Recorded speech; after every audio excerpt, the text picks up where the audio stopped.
The night the school closed forever, every light inside the building turned on at once. Windows flashed white. Bells rang by themselves. Lockers slammed like angry hands were inside them. And in the main hallway, the old school clock began to spin backward, ticking faster and faster, even though it had been broken for years. Principal Harris stood at the front steps, shaking so hard he dropped his keys. Behind him, teachers cried. Police officers stepped back. No one went inside, because something was moving behind the glass. Not a person, not an animal. It was tall, dark, and stretched from the floor to the ceiling, sliding across the hallway walls like a shadow that did not belong to anything real. Then the school doors slowly opened on their own, and a child's voice whispered from deep inside the building, clear and cold. School is not over. The power suddenly died. Every light went out at once. The doors slammed shut again. And that was the moment the town decided the school would never open again. But how did it all begin? It started weeks earlier, on a normal Monday morning, at Maplewood Elementary School. Maplewood sat at the edge of a small town in Ohio. It was old, with red bricks and tall windows. Parents said they went there when they were kids. Teachers said it had character. Kids just said it smelled funny. 10-year-old Jake Miller thought it was boring. Jake walked to school every day with his best friend, Lily Carter. Lily loved mysteries. She read spooky books and watched ghost shows with the sound low so her parents would not hear. "Did you know this school used to have a basement?" Lily said as they crossed the playground. Jake shrugged. "So, they closed it off," she whispered, "after something bad happened." Jake laughed. "You believe everything." But when they stepped inside, Jake felt it too. The air was cold. Not winter cold. Inside cold. Like the building was holding its breath. Their teacher, Mrs. Thompson, smiled like always, but her eyes looked tired. "Good morning, class," she said. "Please sit down." That morning passed quietly. Reading. Spelling. Then the bell rang for lunch. Except, it rang twice. The second bell was louder. Longer. And wrong. The sound echoed through the halls like it was coming from underground. Every kid froze. Mrs. Thompson frowned. "That's strange," she said. "Stay here." She stepped into the hallway. Jake leaned toward Lily. That wasn't normal. Lily's eyes were wide. "I told you." Mrs. Thompson came back fast. Her face was pale. "Lunch is delayed," she said. "Please open your books." No one did. From far away, they heard footsteps running. A door slammed. Then a scream, short, sharp, and cut off too quickly. The room went silent. A moment later, the loudspeaker crackled. "This is Principal Harris," a shaky voice said. "Please remain calm. Teachers, lock your doors." Mrs. Thompson's hands trembled as she locked the classroom door. Jake's heart beat fast. "What's happening?" No one answered. Minutes passed. Maybe more. Time felt thick and slow. Then came the knocking. Not loud. Not fast. Just 3 slow taps. Fifth. Mrs. Thompson whispered, "Stay seated." The knocking moved to the next door. Then the next. Fifth. Lily covered her mouth. A voice called out from the hallway. It sounded like a boy. "Mrs. Thompson," it said. "I'm lost." Jake stood up. "That sounds like Ben from 5th grade." Mrs. Thompson did not move. The voice changed. It stretched. It echoed. Like more than one voice speaking at the same time. "Please open the door." The lights flickered. Then everything stopped. No knocking. No voice. No sound at all. After a long time, the loudspeaker came on again. "Lockdown is over," Principal Harris said. "Classes will end early today." Parents picked up their kids. Teachers whispered in groups. No one explained anything. The next day, the school reopened. But it was not the same. Doors opened by themselves. Names appeared on the chalkboard before teachers arrived. The old clock in the hallway began ticking again, even though it had no batteries. Kids started seeing things. A girl crying in the bathroom mirror. Footprints on the ceiling. A shadow that followed you, but only when you were alone. One afternoon, Jake and Lily stayed late to finish a project. I don't like this place after dark, Jake said. It's still light out, Lily replied. But the halls were empty. As they walked past the old storage room near the stairs, they heard a sound from behind the locked door. Scratching. Slow. Careful. Like someone trying to get out. Lily leaned closer. Hello. The scratching stopped. Then the door handle began to turn. Even though the door was locked, the lights above them exploded in sparks. The hallway filled with darkness. And from inside the room, something whispered Lily's name. That was the moment the fire alarm screamed. And somewhere deep inside the school, something answered it. The fire alarm screamed so loud it hurt Jake's ears. Red lights flashed along the hallway walls. The whisper inside the storage room stopped at once, like it had never been there. Run! Jake shouted. He grabbed Lily's hand, and they ran toward the front of the school.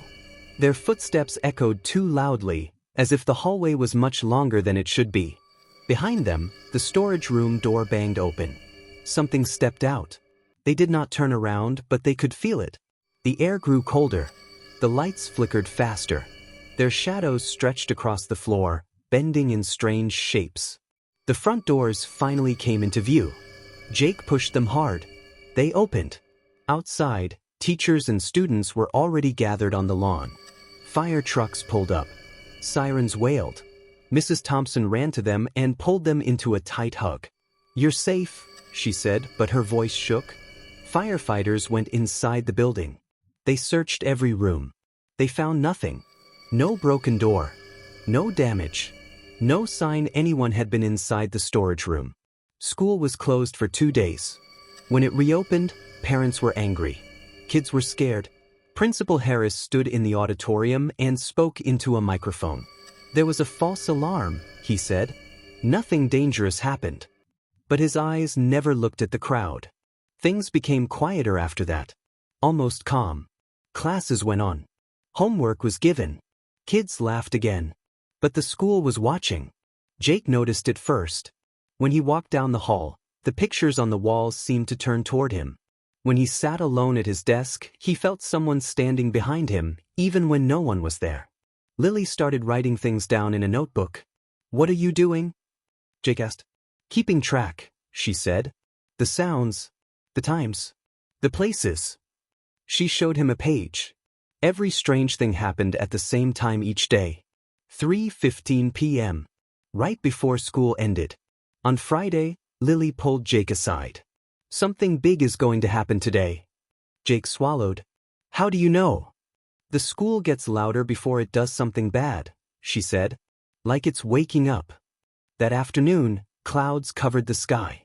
The classrooms grew dark. The clock in the hallway slowed down. Tick, tick, tick.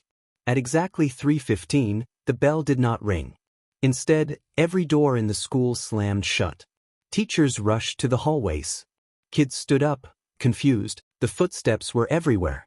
They ran through the halls, up the stairs, down the stairs, fast and loud, like 100 kids racing at once. But no one could see them. Jake pressed his back against the classroom wall. Lily stood beside him, holding her notebook tight. Stay calm, Mrs. Thompson said, even though her voice shook. Everyone stay calm. The dark shapes slid past the classroom door. Their shadows moved under the crack at the bottom, stretching and shrinking like they were breathing. Then the lights flickered back on. The hallway was empty. No shadows. No footsteps. No voices. The doors unlocked all at once. Teachers rushed students outside. Parents arrived quickly. Some were crying. Some were angry. Police cars filled the street again. That night, the school board met. By morning, a message was sent to every family. School would be closed for 1 week. Just 1 week. Jake wished it was forever. During that week, the town felt strange. The school sat quiet and dark at the end of the road. No lights. No cars.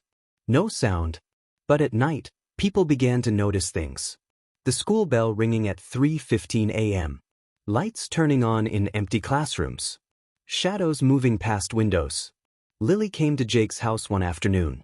I found something, she said, opening her notebook. Inside were old newspaper clippings she had printed.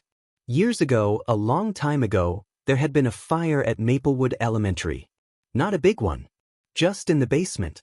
The article said students were down there during an after-school program. The basement had no windows. The doors jammed. The fire went out on its own. But some kids never came back up. The basement was sealed. The story was forgotten. They never left, Lily whispered. They're still there. The next Monday, the school reopened again. Only half the kids showed up. Jake's parents didn't want him to go, but they said the school was safe now. Inspectors checked everything. Police watched the doors. The day stayed quiet. Too quiet. At 3:10, Lily grabbed Jake's arm. Listen. The walls were humming. A low sound. The school shook like it was alive. The shadow children climbed out of the broken floor, but they did not touch anyone. They floated instead, moving slowly, filling the hallways, classrooms, and stairs. Their whispers blended together into one long, sad sound. Stay, stay, stay. Jake and Lily stood frozen near the lockers. The doors around them rattled as if something inside wanted out. Principal Harris ran down the hall, his face white. Everyone stay back, he shouted. But the school did not listen. The walls began to change. Old lockers turned black and rusted. Paint peeled away, showing burned bricks underneath. The air smelled like smoke from long ago. Then the loudspeaker turned on by itself. This time, the voice was clear. We were trapped, it said. We waited. No one came. The shadow children stopped moving. They turned toward the main hallway. Toward the front doors. The clock on the wall began to spin backward again. Tick, tick, tick. Outside, parents, police, and firefighters watched in fear as every light inside the school turned on at once. Windows flashed white. The ground trembled. Inside, Jake felt a strong pull, like the school wanted to keep him forever. Lily grabbed his hand. We have to tell them the truth, she said. They just want to be seen. Jake nodded and stepped forward, his voice shaking. You're not forgotten, he said. We know what happened. Everyone will know. The whispers stopped. The shadow children slowly lowered their heads. The humming sound faded. The floor crack closed. The burned walls turned back to normal. The air warmed. One by one, the shadows sank into the ground, like mist disappearing in sunlight. The clock stopped. Silence filled the school. The front doors unlocked. Police rushed in. Kids ran out. Parents hugged their children tightly. No one went back inside. That night, the town made an announcement. Maplewood Elementary School would be closed forever. The building was fenced off. Signs were posted. The power was shut down. But sometimes, at exactly 3:15, people still hear a bell ring softly from inside.